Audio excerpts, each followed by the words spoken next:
Welcome to our guide on starting a business in Malaysia.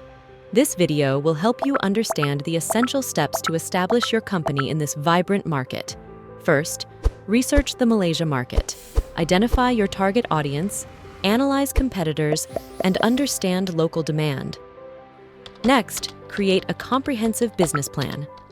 Outline your business goals, strategies, and financial projections.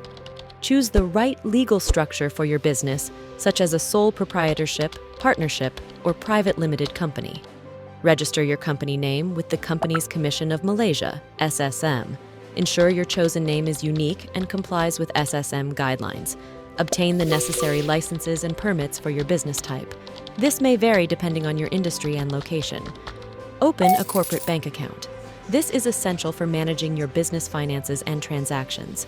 Register for taxes with the Inland Revenue Board of Malaysia, LHDN. Understand your tax obligations to avoid any legal issues. If you plan to hire employees, comply with Malaysia's labor laws. This includes providing fair wages, benefits, and working conditions. Starting a business in Malaysia involves several crucial steps. For expert assistance, contact 3E Accounting at 3ecpa.com.my or email info@3ecpa.com.my